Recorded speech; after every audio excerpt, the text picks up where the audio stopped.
салому алайкум. Дар ҳаёт ҳама гуна воқеаҳое ба амал меояд, ки шахс дар ҳайрат мемонад. Пагоҳ чӣ мешавад, касе намедонад. Тобистон субҳ барвақт дамида буд. хоби Даврон парида буд. ба гирду атрофаш назар мекард, занаш набуд. фикр кард, ки гов ҷӯшида истодааст. кӯдаки панҷсолааш Достон давида ба хона даромаду худро ба болои падараш бартофт. Даврон қасдан чашмашро накушода худро ба хоб андохт. падар, аз хоб хез, ба кор дер мекунӣ. ман хирси аз ҷангал омадаам, туро мехӯрам, гуфта ба писараш часпокана кард. омадани занаш Заҳроро низ ҳис накард. кани хирсони тамбал, биёетон нонушта тайёр. 2 рӯз боз сими барқ канда шудааст. ҳоло ҳеҷ касро барқ назадааст, ҳамонро соз кунед. поидан аз қафои писарат хаста шудам. боз рафта сими барқро нақапад, гуфта илова кард Заҳро. аз кор биёям мебинам. агар шавад, Сайфӣ Мантиёрро бо худ мебиёрам. медонӣ ҳозир охири моҳ корам бениҳоят бисёр, гуфт Даврон. нонуштаро саросимавар хӯрду ба хона даромад. аз қафояш Заҳро низ даромад.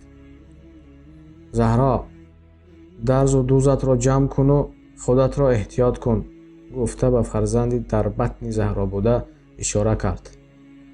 хоб шудааст. нағз рафта биёед, гуфт ҷилва карда Заҳро. Заҳро кору бори хонаро сар кард ва хост ҳавлиро хуб тоза кунад, зеро пагоҳ фарзанд таваллуд шавад, дигар имконияти тоза кардан намешавад. гуфта ба тозакунӣ шурӯъ кард. ҳамин замон дар паси дарахт сим овезон буд. ин сими нодаркор гуфта бо 2 дасташ онро қапид.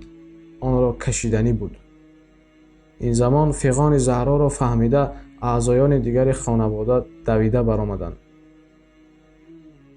хусураш инро зуд дарк карду ба сӯи хуштоманаш гуфт, ки занак зуд ҳамсояро даъват кун, ки келинро барқ задааст. дар як муддат рӯи ҳавлиро мардумони кӯча пур карданд. ёрии таъҷилӣ низ расида омад. чӣ қадар заҳмат накашанд, келин ба худаш наомад. падар бандагӣ будааст. аз дастамон омадагиашро кардем.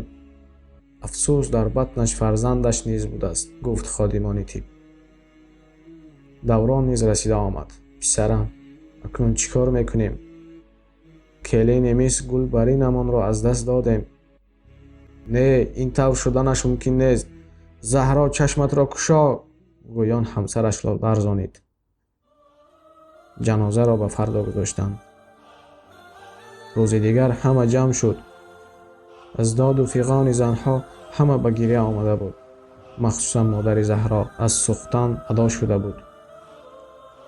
пеш аз оне ки маитро ба об гирифтанд, ҳамаи хешу таборон даромада розу розигӣ мекарданд. аммо Даврон ҳеҷ коре намекард. розиман гӯ писарам, гуфт модараш. Даврон гирьяро сар кард. модар, ӯ намурдааст, ӯро фақат ток задааст, ӯ зиндааст, инро қалбан ҳис карда истодаам. аммо Давронро ҳеҷ кас бовар кунонида наметавонист. Даврон ҳеҷ гапи вай зинда гуфтанро канда намекард. вақте тобутро мебурданд, Даврон турбаи пластмассиро ба дӯсташ дод, то ки ба қабристон барад. вақте ҷасадро ба қабр мемонданд, Даврон хоҳиш кард, ки турбаро аз тарафи даҳони маит рост монанд, то ки ҳаво дарояд. гуфта аз ҳама хоҳиш кард. ҳеҷ кас ӯро аз фикраш гардонида натавонистанд. дар охир он тарзе ки ӯ мехост, ҳамон гуна маитро ба қабр гузошта, турбаро низ мисли хостаи ӯ рост барои ҳаво даромадан ба қабр монданд. пас аз ин воқеа ӯро касе ба девона бароварданд. боз касе барояш ғам хӯрданд. ба хона омада дид, ки Достон ба сурати модараш назар карда нишаста буд. Даврон аз ин ҳол боз сахт ғамгин шуд. рӯзи дигарӣ, ҳоло касе аз хоб нахиста буд. Даврон ба сари манзили ҳамсараш рафт.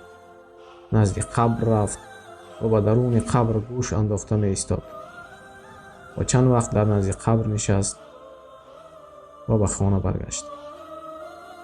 همان شب به خواب دوران زهرا برآمد. او مثل نارضا بود. من زنده ام، چرا مرا نمیبرید گویم؟ زهرا صدا میکرد. روزی دیگری نیز حالا کسی از خواب نخسته بود. دوران باز به سر قبر همسرش رفت. نشسته به قفا برگشت. بیگاهی نیز قلبش درد کرد و باز به آنجا رفت. به سر قبر نشسته گریه میکرد.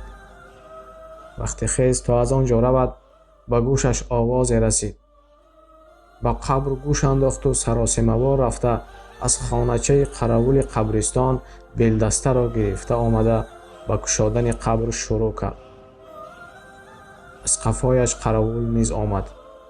پسرم، این کارت را نکن، مرحومه را بی‌ذاته مکن گویان به دستش چسبید. پدر، مرا رها کن، حاضر این کار را نکنم پس یک عمر افسوس خورده میگردم. قراول او را از این کار برگردانیده نتوانست. از فکر کردهش دست نکشید و در یک لحظه قبر را گشاد.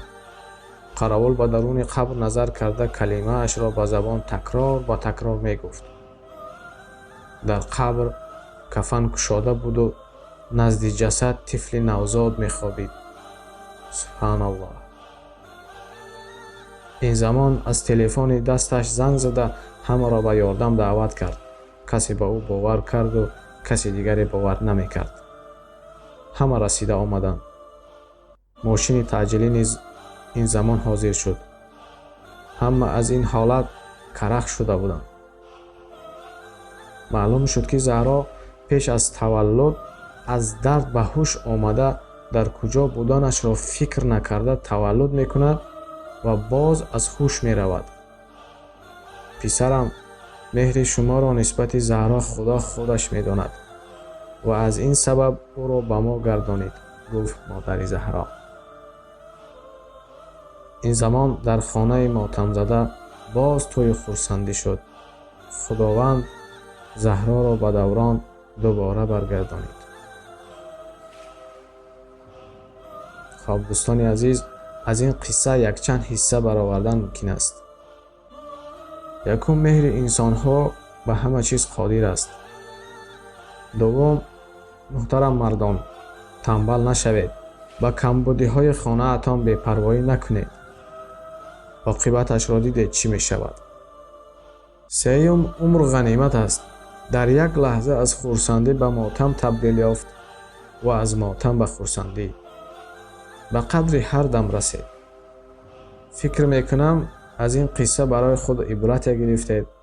اگر پسند باشد ما را دعاگو باشید و ما شما را تا نوار آینده در پناه الله باقی میگذاریم. السلام علیکم.